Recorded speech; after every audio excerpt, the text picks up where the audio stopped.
যে বৈষ্ণব গুরুর কথা উল্লেখ করেছেন আমাদের শাস্ত্রে, মানে বৈষ্ণব গুরুর উল্লেখ করেছেন কেন? সম্প্রদায় তো অনেক আছে, সেই মার্গে তারা গুরু করবেন। বৈষ্ণব গুরুর কি দরকার?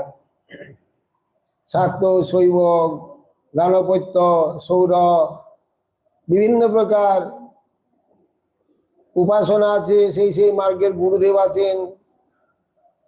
তাদের কাছে দীক্ষা নিলে ক্ষতি কি আছে? মানে ক্ষতি এটাই আছে, ভগবানের আরাধনা না করে স্বতন্ত্রভাবে অন্য দেবদেবীর আরাধনা করলে তাদের অধগতি হয়। এই জন্যই বৈষ্ণব দীক্ষার অবশ্যই দরকার আছে। প্রয়োজন মনে করলে আপনি আনুষঙ্গিক দেবদেবীর উপাসনা করতে পারেন, তাকে কনিষ্ঠ বৈষ্ণব বলা হবে, মধ্যম বা উত্তম বৈষ্ণব বলা হবে না। এই জন্যই প্রথম কথা হরিভক্তি বিলাসে বিশেষ করে উল্লেখ করেছেন, অবৈষ্ণব উপদিষ্টেন মন্ত্রেণ নিরং ব্রজেত পুনশ্চ সম্যক বিধিনা গাভেত বৈষ্ণবাদ গুরু। যে অবৈষ্ণব গুরুর নিকট দীক্ষা গ্রহণ করেন তিনি নরকগামী হবেন। পুনশ্চ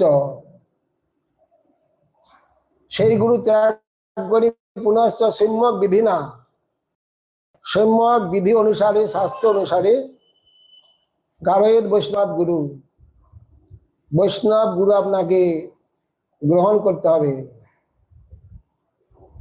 যদি ত্যাগ করতে দ্বিধাবোধ হয়, সেই জাতীয় যদি দৃঢ় শ্রদ্ধার অধিকারী না হন, তাহলে পূর্বের গুরু থাক, কিন্তু আপনাকে বৈষ্ণব গুরু করে আপনাকে বিষ্ণুর উপাসনা, ভগবানের উপাসনা অবশ্যই করতে হবে।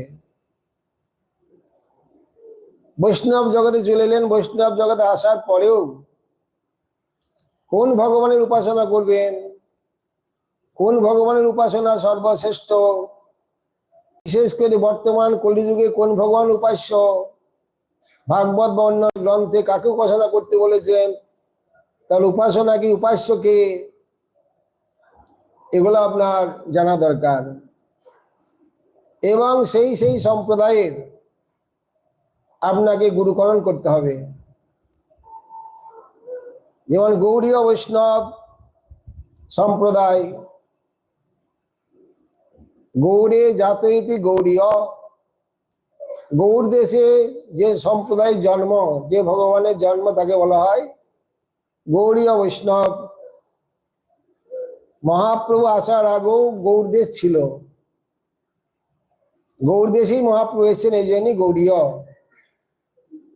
গৌড় শব্দ র, গৌড়ীয় রবীন্দ্র। গৌড়ীয় বৈষ্ণব সম্প্রদায়ও আপনাদের লক্ষ্য রাখতে হবে, যা যা দরকার ভজন মার্গে। গৌড়ীয় বৈষ্ণবের উপাস্য এবং উপাসনা, যুগপথ, নবদ্বীপ এবং বৃন্দাবন। যাকে গুরুপদে নিযুক্ত করবেন তিনি সেই জাতীয় ভজন করেন কিনা,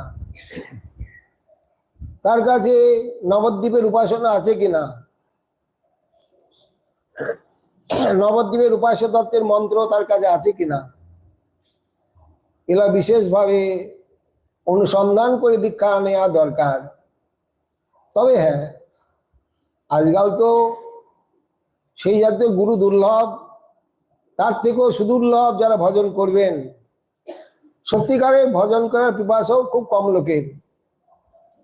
কোন রূপে ওই বংশ পরম্পরা দীক্ষা নিতে হয়, কুলগুরু আছে, একটু কানে ফু দিয়ে দেওয়া হলো আর কি। কোন শাস্ত্র বিধি অনুসারে মন্ত্র সেখানে পাওয়া যায় না।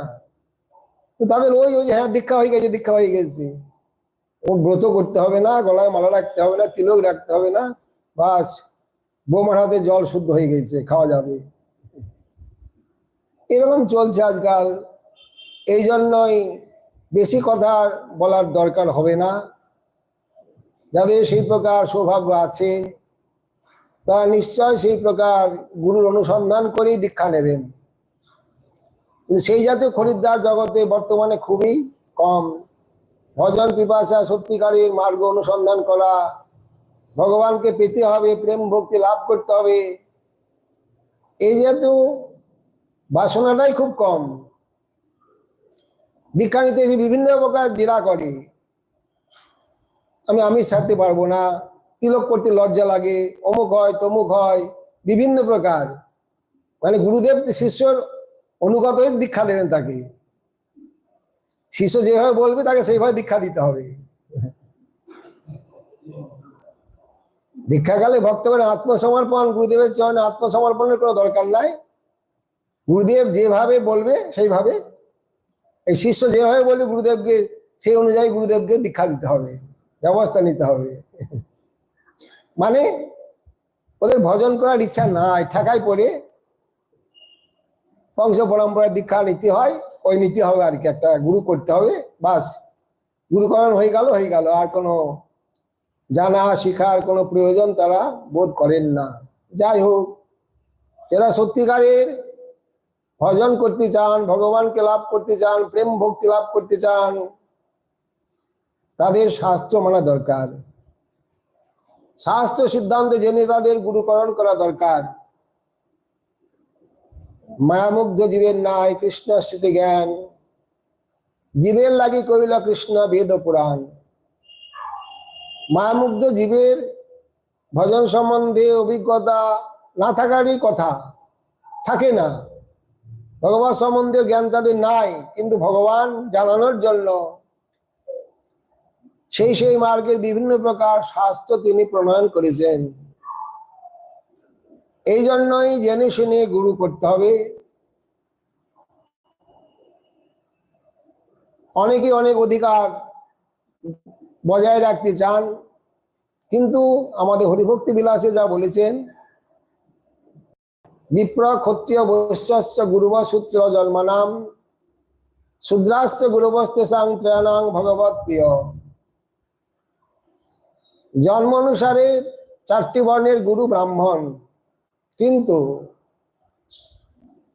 শূদ্রশ্চ গুরুবস্তেষাং ত্রয়াণাং ভগবৎ প্রিয়।